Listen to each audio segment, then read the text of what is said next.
It's so important to have a desire to jump out of bed and tackle something. I've gone through phases in my life where I do have depression, and I do go through phases when it doesn't seem worth it to get out of bed. Most of the days on the farm, I don't have that feeling because there always is something I really need to do, and it's usually outside. Hello, you are listening to the Late Bloomer Living podcast. I'm Yvonne Marchese, your host, and I'm so happy you're here. I created this podcast to give you inspiration and let you know you're not alone in feeling stuck in midlife. I also invite you to join the Age Agitators Club for Women, where we come together monthly to hatch our plans for making waves as we age. Being part of this community for women will remind you on a regular basis that you're not too old, and it's never too late to do that thing you've been thinking about. You can find more information at latebloomerliving.com/community, and I hope to see you there. Hello, my friend. Let me ask you something. Have you ever wondered what it would feel like to completely reinvent your life? I mean, uproot. To walk away from a career or a lifestyle that seems stable and take a leap into the unknown because your heart is calling you to something bigger? If you've ever wrestled with self-doubt, questioned what's next, or longed to live with more purpose, today's episode is for you.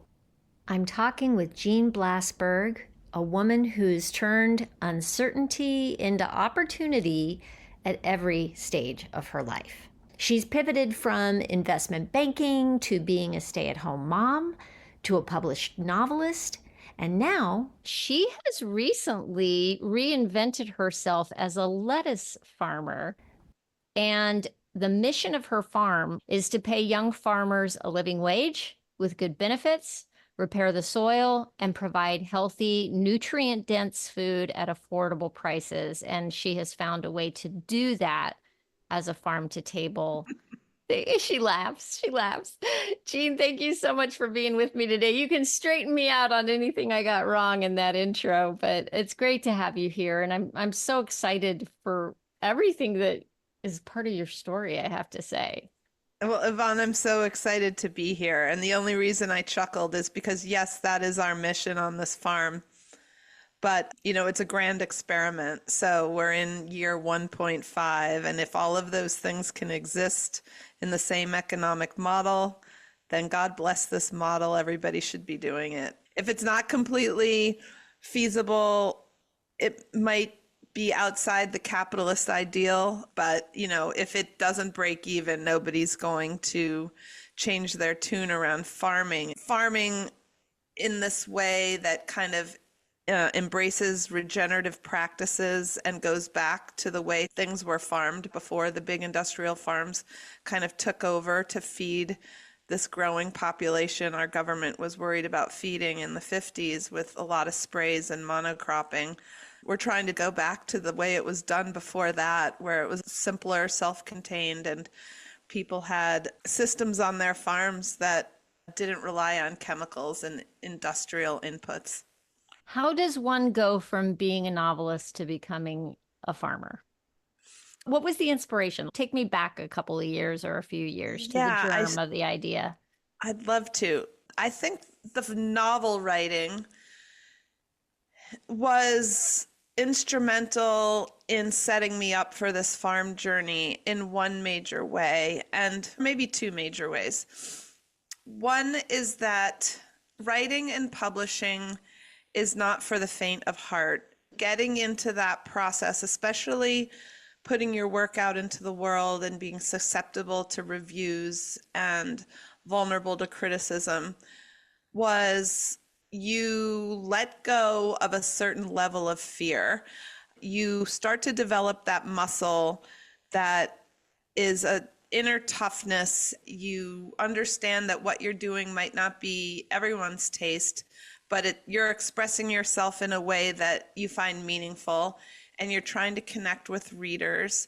You are getting criticized, whether silently, in print, or verbally, and people all have a point of view, especially when friends see you change what your identity is, and they may have like feel challenged or feel, you know, sometimes the people you feel closest to are the ones who surprise you with kind of when you evolve in a different direction. I would say I had already toughened up, or my skin had gotten a little thick by just the process of putting 3 books out in the world.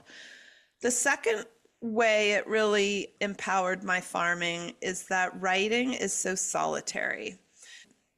You know, my first novel came out when I was 52, but I'd been working on it for a long time, maintaining a practice of writing that was fairly solitary and kept me alone in a room. I'm fine with that because I am an introvert, but I think I was needing a group project, and farming has made me part of a team and a greater community. I loved novel writing. It toughened me up and it made me hungry for a more collaborative endeavor. And so I was writing my 3rd novel, and it was COVID. And, you know, we all had those fears and unknowns, and there was so much uncertainty. My husband and I looked at each other and said, you know, our life is good, we're comfortable, but we should really be doing more. The world felt like it was falling apart.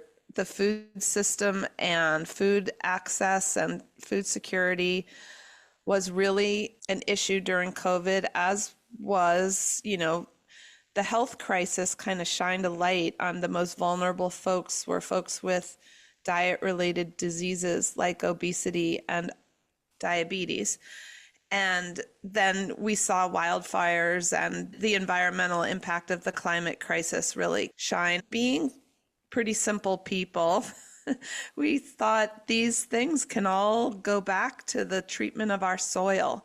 The soil in which our very food is planted isn't the healthiest it could be in a lot of parts, on a lot of farms, from where the food was at least coming from that we would get in the city where we lived in a typical grocery store. Where did you live before you made the move to your farm? So the farm is in Southwest Wisconsin, and we were in Boston. We had never set foot in Wisconsin. During COVID, we also spent some time driving about, got a little cabin fever after that first 9 months of isolation, and got in our car with our dog and some sports equipment and started driving around and just trying to like make the most of a shitty situation since we could all work remotely. My husband and I went to the Carolinas, and then we drove out west to Utah, and all along the way looking at rural communities and farmland. It wasn't until the summer of 2021 we were talking to an old family friend who had gone to the University of Wisconsin in Madison and was working as a chef and had a desire to be a farmer. We said, oh my gosh, we've been looking at farmland, but we have no idea like who would our customer be and who would be living on the land full time. And so with this young man, we started putting the pieces of the puzzle together and visited Madison a number of times and really fell in love with this driftless landscape in the southwestern part of Wisconsin. And yeah, it's only been like 3 years ago this month was that initial conversation. And now here we are, like year 2 of growing. And in your wonderfully nice introduction, you called me a lettuce farmer, which I love, but we're actually growing 26 different types of vegetables for forage kitchens. Wow. So lots of different types of greens for your salad, whether it's arugula, romaine, or green leafy mix, or a red and green salad mix. We do that. We also do like basil and cilantro, fennel, cucumbers, 6 different types of peppers, lots of tomatoes. So yeah, we're deep into the veggie and produce world. Yes, you are. Holy cannoli, way beyond lettuce farmer. So now I'm going to back up a wee bit in your life, because before you were somebody who could call yourself a published novelist, you had a whole other life, right? I believe from our first conversation, you used to be in investment banking and corporate and strategic planning. You've pivoted a number of times in your life. And I would love to know for you, when do you recognize the need to pivot?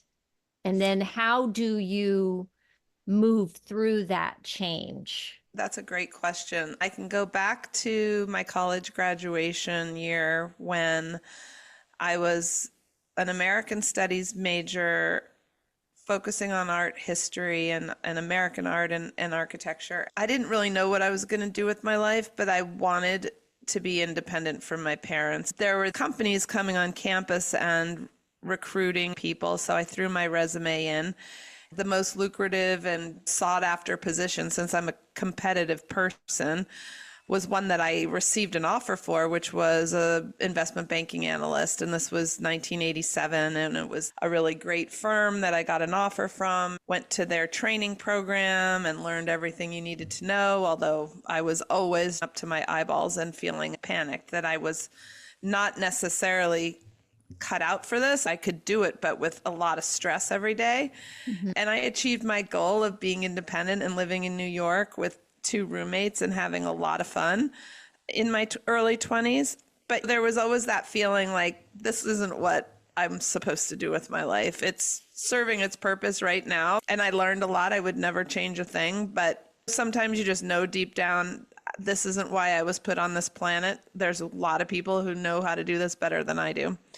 Anyway, my latest novel, Daughter of a Promise, the main character starts her life on Wall Street and has those same feels. But that job turned into another job at a big department store company in finance and strategic planning.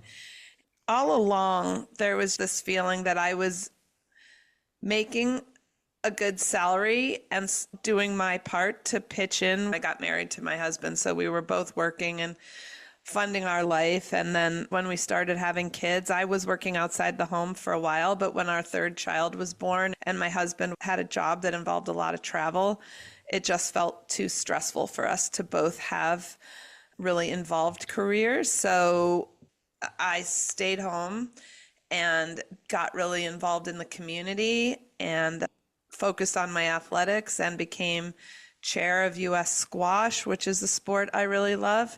I really focused my talents, although they were still somewhat being honed, in my leadership skills in community organizations. I loved being a mom all those years with my kids and all the fun we had. But there also was this feeling like there's going to be something else because they're going to leave at some point. And that's when, so my job in retailing in the department store company led me to write cases for the professor of retailing at Harvard Business School. When we moved to Boston and the kids were really little, before our 3rd was born, I was writing cases for his classes. And the thing that's important about that step in my journey is that it was a bridge from the business and finance world to the writing world. And it taught me that the writing world is actually something I really love. I'd always done some creative writing and journaled, but it was that job I held for about 3 years that really made me think this could be the thing that helps me combine these years of wanting to be home with my kids. This could be my job, my vocation, being a writer in some capacity. I really found a home in the writing and literary community in Boston, the place where I started to take classes. And then as I became a little more proficient with the other writers in the community, and we were all focusing more on fiction, although I did write a good amount of personal essay, I felt like, and that kind of takes me up to when I was about 40 years old. I really felt like I'd found my people, or at least the people that I aspired to be my friends. Some of these people were much more accomplished in the writing realm, but I've always admired great writers because I've always been a reader. I thought it was pretty cool. Boston is a very intellectual town, lots of colleges, lots of writers. Becoming part of that community was great. It fostered my writing, but it also became my friend group. my peer group. So I guess I found my place. But as I said when we started this conversation, there got to be a point where that started to feel a little bit self-centered. I think it's when all of the book events dried up during COVID and we were doing everything on Zoom. I never felt so alone doing it. The good thing about hanging out with that artistic and diverse group of writers in Boston is that I was really primed during COVID when there was so much social unrest, racial unrest, disease, and trauma in our society that I felt like I needed to do something. I was around people with high ideals, somewhat activists and pretty vocal. And whereas I may have come from a life that your ultimate goal is to retire and play golf or tennis, all of a sudden I felt like that would be a waste of my talents. That aspiration felt ridiculous given the state of the world.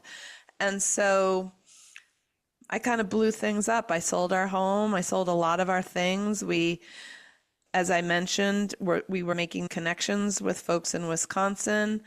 And I was like, we need to go all in and change everything. My in-laws passed away. They lived around the corner from us in Boston. My kids all left home. Those two things made it easier to sell our house. My husband's office was basically still virtual. It never really went back to where he needed to go to his office all the time. All these things happened. And if you look back at your life in chunks of 7 or 9 years, it does line up with me taking on a new personhood or shifting the way I am. Every 7 or 9 years. I don't think I've necessarily reinvented myself, but I've constantly, like you asked the question, how do you know when it's time to pivot? There always was different periods of unrest. And I'm attuned to that. I guess I answered the call. No reason to sit around and be resentful that I'm not the person I think I have the ability to be.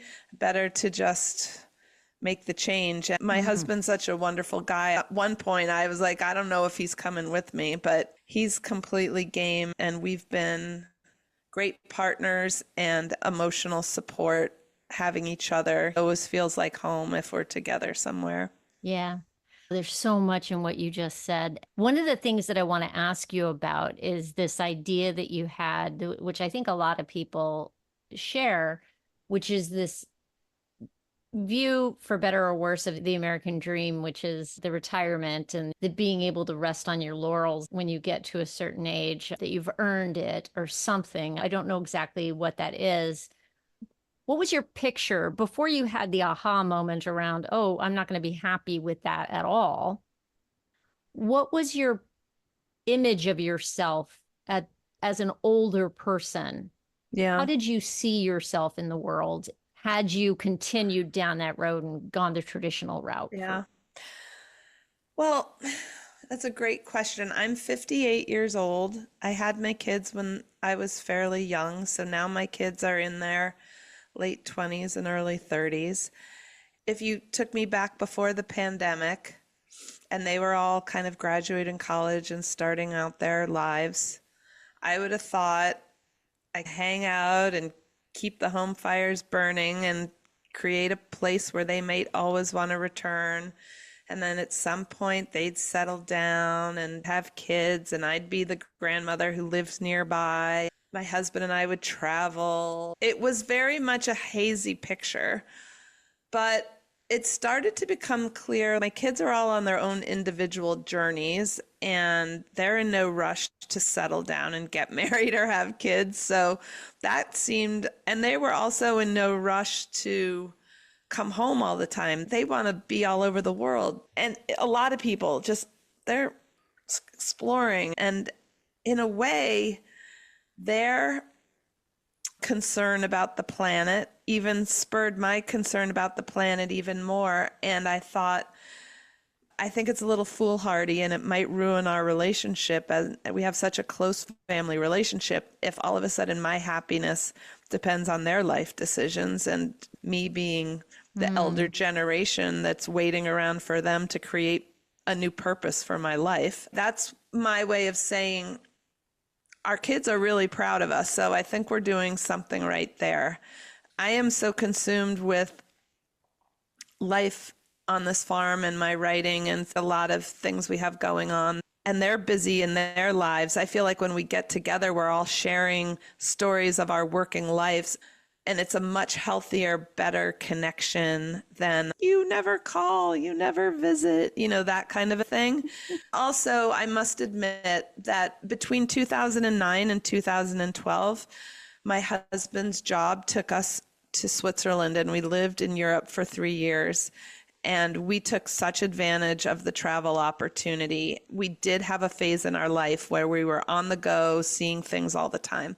So I did get a little of that out of my system. When I say, like, what did I think it would look like? I don't know that I necessarily thought about it as much as I should have, but I feel like I've kind of, and the writing, I guess, I thought this novelist career is going to take me far and wide.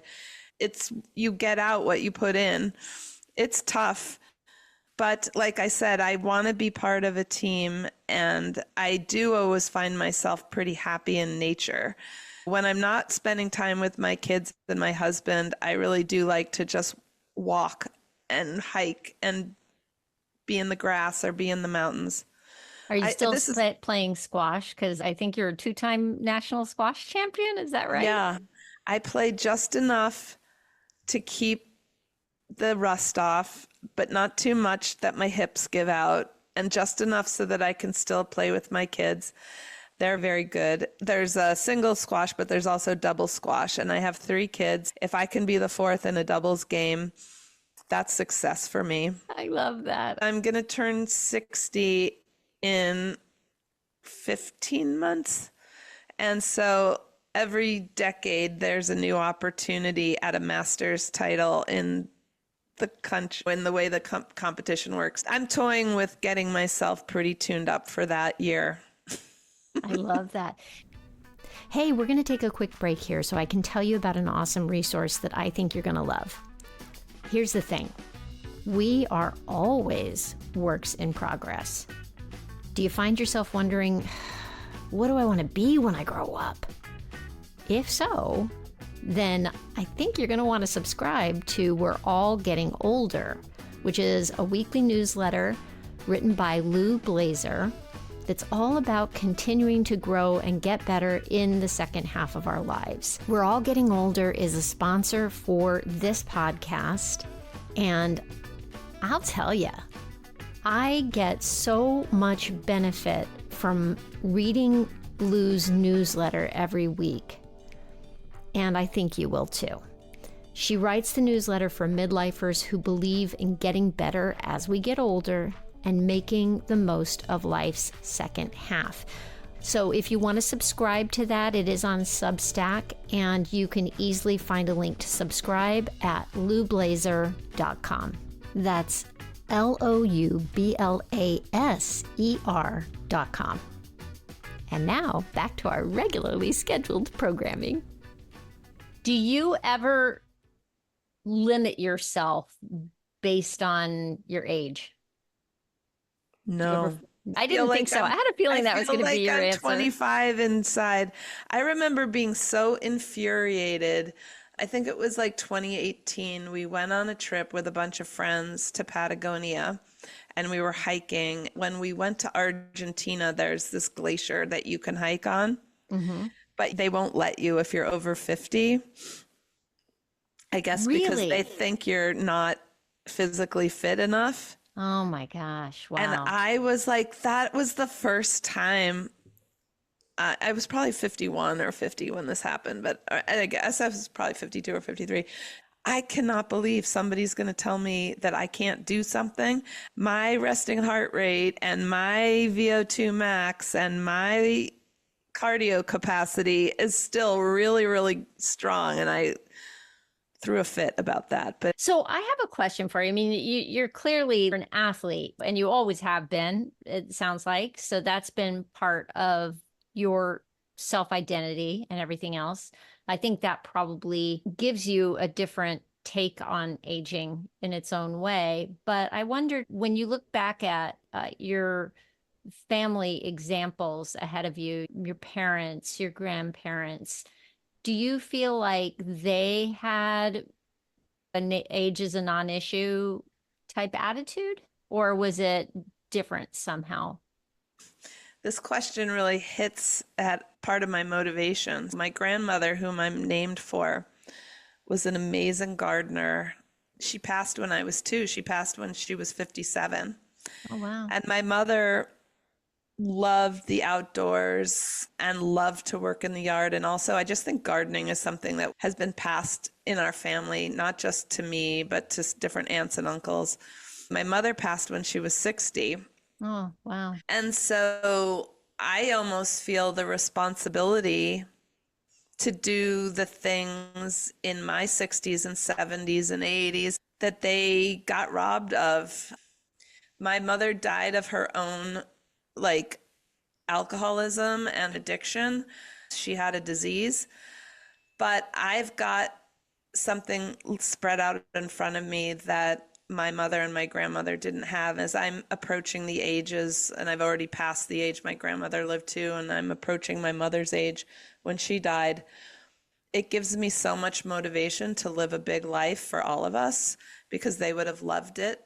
And so it's not like age is nothing. I think when I hit 60, every day after that is kind of gravy if I think about my mother's life. I want to live it that way. On my dad's side of the family, there's somewhat more longevity, but there might have been more years, but it wasn't like people were in great shape and able to do a lot of things. Really, when I think about the generational legacy, I think about wanting to do something for my grandmother Jeanne and my mother in their memory. And what I'm hearing in what you're doing is this sense of purpose. You just mentioned legacy. I think the first time we spoke, you spoke of an urge to nurture and make meaning. And I think that that's incredibly powerful. I'm somebody who doesn't care about longevity. I have a feeling I'm going to live to be pretty old, but I just want to live my best life until I kick the bucket. I think having a purpose is something that can really affect our day-to-day experience as we get. It's so important to have a desire to jump out of bed and tackle something. I've gone through phases in my life where I do have depression, and I do go through phases when it doesn't seem worth it to get out of bed. Most of the days on the farm, I don't have that feeling because there always is something I really need to do, and it's usually outside. There's something you just said about making meaning, and I think that's another way that my writing and being an author has informed my life decisions. When you're writing a book, either fiction or memoir, there's an arc to the story, and the main character usually has a transformation. But in most cases, you're taking themes or a life and you're trying to make meaning and create a universal, something universal that people can relate to in some sort of thematic way. And you can't help but start to think of your own life in the same terms. My character's arc turned this, and now they're attuned to their purpose in the world. So you can't help but think of your own life in terms of the heroine's journey. Yeah. And maybe that is aggrandizing, but it's also empowering. It's like, I want my arc. I want my transformation to occur. I want to be the just author. Human. I think Yeah, that's you know, I remember hearing the term in my mid 20s that humans are just meaning making machines. We can't help it. That story is integral. I'm thinking of a novel that I'm reading right now, and something very sad just happened, and I'm like, oh my gosh. And I'm feeling the death of a character as if it was a real person. But the reason that hits home for me is because one of the reasons I love fiction is that there's truth in it. I can see that this is something that has happened. You know, it's the death of a child that is shocking and awful. And, you know, it's the kind of thing that has happened through the ages to people. There's truth in that, even if it's Yeah. fictional. No? Well, especially if it's fictional. Fiction hits at these universal truths, whereas memoir and nonfiction takes something that's real and has to create this universal message from it. But it's not one of these truths that you feel in kind of a mystical or spiritual way. I That's a agree. great, wow. I'm going to go back and listen to that again, what you just said, because that is so spot on. But I do like what you said. As humans, we're meaning making machines. We also like to live, we consume story. So we consume story in the form of even this podcast. Someone's listening because they want to hear someone's story. We constantly are reading books and watching movies and telling stories. It's just a way that we relate to each other, and that it's like practice for the human experience. You get to walk in a lot of shoes and in your head be like, that's not what I would have done. Don't open that door. You have all of your little practice rounds by consuming story, and it is essential to our experience. So considering your own life as a story is, And I it don't know if it's a is. mistake, if No, it's, I'm of the opinion that all of our stories about ourselves are stories. They are recycled, like there's some fact in there, maybe, but then we've taken it and assigned some meaning to it. And over time, it shifts and changes until we don't know yeah. what's real. We can talk about my motivation to become a farmer. So I don't know if this has ever happened to you, Yvonne, but I would go to a party and meet someone for the first time, and someone would introduce us and say, this is Jeannie, she's the squash player. For so long I was like, oh my God, I don't really like that as the sign on my head, the squash player. And they'd be like, this is Jeannie, she's a novelist. And I'm like, that's pretty cool. But then people are like, what's your book about? Everybody wants to put you into like a little, I guess I've always resisted that. I don't really want to fit into a box. And I have a lot of ways I want to express myself, whether it's through physical activity or fiction or creating something here on this land, or returning the land to the way it wants to be, letting someone else steward it. I don't feel like I own the land. I feel like I'm just kind of taking care of it the best I can right now. These are all philosophical questions. And I want to say to everyone that every decision and every pivot I've made has come with a lot of angst and self-doubt. So I'm not trying to paint a picture of somebody who just breezes through these transitions. Transitions are actually really hard for me. Thank you for acknowledging that, Yeah. because I guarantee you there's somebody listening to this right now and thinking, well, she's amazing. They don't see themselves in you. And it always worries me because I have people on Yeah. the podcast who have figured something out, at least at this point in their life. They've made a plan and worked the plan, and something has come together around the plan. But what people need to remember, who's listening right now, I want you to remember that I struggle every day. Hey, yeah, I have a podcast now. I'm in my fifth year. I struggle every day with who am I? What do I want to be? Not wanting to be put in a box and Absolutely. trying to stay open to what is the next thing that's Yeah. I best mean, for me in this life. when this podcast is over and I turn back to this work I'm writing, I guarantee you at some point this afternoon, there'll be that voice in my head like, what's the point, Jeannie? This is kind of a stupid thing. Like, why are you writing this? And that voice shows up a lot. Why did you leave a perfectly nice life behind in Boston where you had a lot of friends and you knew you had a doctor, you knew where the dentist was, you had everything figured out to show up in the middle of the country where people here in Wisconsin are looking at me like, what are you doing here? Who are you? Where are you from? Like, I bet. everybody on my street, and there are not that many because we all have big farms, but they've all lived here for 50 or 60 years. One guy I met the other night at a town council meeting, his farm has been in his family since 1901. Wow. So that's, I'm kind of a real oddball freak of nature who's shown up here. I do doubt myself sometimes. Every time I write a check for a broken tractor, I'm like, when is this going to end? When are we going to start selling enough vegetables to pay for all of this? So, yeah, there's fear, but like we were saying earlier, when you know something's not quite right, you also have to listen to those feelings like just have faith, this is the right thing. And I am getting that feeling here. My connection with the people, that we have a great crew, we have a group of people who really know about farming. I'm learning so much and I'm gaining so much compassion for every farmer in this country. Every farmer since the beginning of time has tried to make a go at this type of lifestyle. I think it's probably coming across in the podcast. I do have privilege and the luxury of a little bit of a financial basket under me. So this is easy for me to talk about because if things don't work out totally well on this farm, it's not going to be the end of us.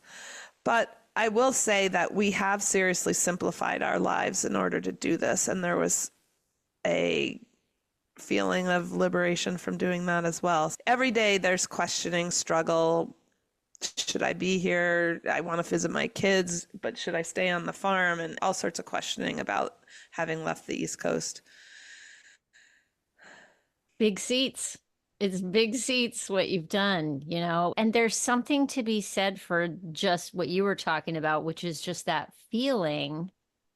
It's like that gut level feeling that you're doing the right thing. You know, there's so much to be said for the value of that feeling that you can't put a price tag on. That is the reason for getting up in the morning. I feel at home running through the woods and foraging on the land. Do you get to forage? Is that a thing?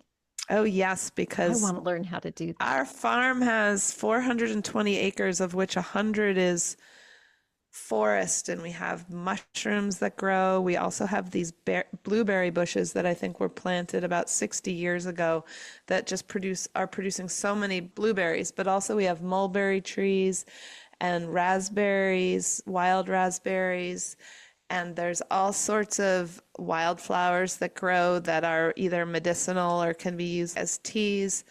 I have a neighbor who's a turkey farmer across the street. She knows more than I'll ever know about everything. Whenever I'm over having a meal with her, she'll just like go outside and pick something and be like, oh, this is wild ginger. We could eat this. Oh, have you ever done your dandelion greens this way? I usually just throw away the dandelions or compost them. But you can really eat just about anything, it turns out. One thing I love about the folks I'm meeting out here is how self-reliant they are.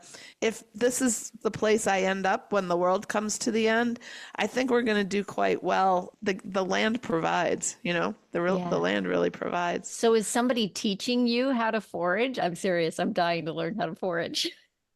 You can forage for different things. Who's teaching me? The people that are here on the farm. We like to go out in the woods. We have a big interest in mushrooms here. Early in the spring, it's the morels, and right now it's golden oysters. We're doing a lot of things with mushrooms, both the ones we find, and we're inoculating logs to grow more mushrooms. Mushrooms are like gourmet food that costs a lot in the grocery store, but we can really fill out a meal and have the mushroom be the substitute for any protein. But yeah, there are books, there's people, there's neighbors who are excited to take you around. I have one book, like How to Forage Without Killing Yourself. So I'm always checking the pictures. There's apps on your phone that help you identify things if you're not sure what they are. That's very handy as long as you've got Yeah. a signal, right? I follow somebody on Instagram now, and she's very entertaining and knowledgeable, but I'll have to look for that book, How to Forage Without Killing Yourself. It might be How to Forage Mushrooms Without Killing Yourself. I'm a real beginner, but I do have a sweet tooth when it comes to foraging, so I'm always going out and getting a big container of berries every day. That's awesome. So in addition to hearing purpose as a big part of your story and what keeps you moving forward, I'm also hearing curiosity. You seem like somebody who likes to learn. I think I like to problem solve and I like to learn. I think when I was little, I wanted to be a scientist or an inventor. I remember that so clearly. And then I also remember getting really bad grades in chemistry in high school and deciding I wasn't any good at science. So I kind of threw in the towel. And in college, I only took humanities classes. But being back on this farm, it's like a science project every day, trying to figure out what our soil wants and what it needs and what grows best in it. And every day, a certain piece of equipment will break, and we'll have to figure out how the work is going to get done with what equipment we have left. And if it rains too much, we're going to have to do this. And if it doesn't rain enough, we're going to have to do that. So I guess, yes, curiosity, but I think it's also a very earth sciencey curiosity. I'd love to learn more about the insects we're attracting with the pollinator strips we're planting and the birds that might follow those insects. Yeah, I guess I can't know everything, but I do have a thirst for having some expertise. I don't know that I will ever have lived on the farm long enough to be an expert in anything, but I hope to be a proficient enough master of this land and what it wants to be. It's very slowly revealing itself to us. I've only been here for the blink of an eye. You start to really, if you walk the land and experience it in all seasons and conditions, it just slowly starts to reveal itself to you. And I think that's really cool. That's amazing. I think that is a fabulous place to stop. That whole idea Great. of letting the land reveal itself to you. How can people find you, your novels? I would love for people to find me and my novels.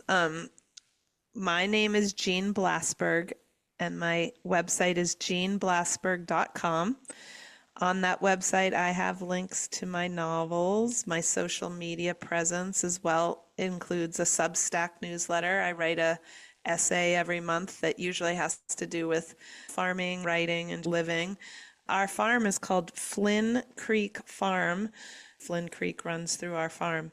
And we have that website, and you can learn more about the farm. And also, I think what's fun, you see a lot of pictures of the farm on our Instagram, which is Flynn Creek Farm. And if folks are more interested in regenerative farming, you can DM through the Instagram, both my own or the farm. I'm pretty responsive, and my team on the farm is pretty responsive. Usually it's me on the social media, but I have a young crew member who likes to contribute to social media. So it stays pretty relevant and pretty cool. That's awesome. Well, I'm going to go follow you there right away, right after we hang up. That's fantastic.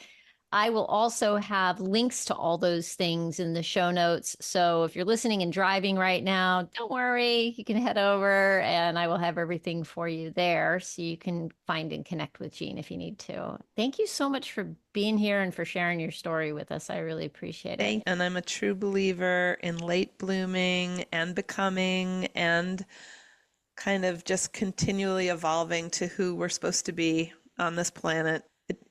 It usually takes a long time to figure out. It does. So let's all be patient with ourselves. Thank you, Jeanne. Thanks, Yvonne. Thanks so much for hanging out with me today, my friend. I hope Jeanne's story left you feeling inspired and ready to embrace your own next chapter, whatever that is for you. You know, here are a few things that I am taking away from this conversation with Jeanne. Number one, life isn't about sticking to one plan. It's about knowing when it's time to pivot and try something new. Number two, resilience isn't something we're born with. It's something we build every time we step into the unknown. So congratulations, you've been doing that your whole life. And three, there is no deadline on finding purpose. Whether it's through creative projects or starting a garden or doing anything that lights you up. That's what I'm talking about. If you enjoyed this episode, I think you'll love my book, In Full Bloom, A Guide to Aging Playfully. It is packed with my photography, reflections on finding joy, and ideas to help you bloom at any age. You can find it on Amazon, and I'd love to hear what you think. Oh, by the way, it makes a great holiday gift. Until next time, always be bloomin' and bloom like you mean it. See you soon.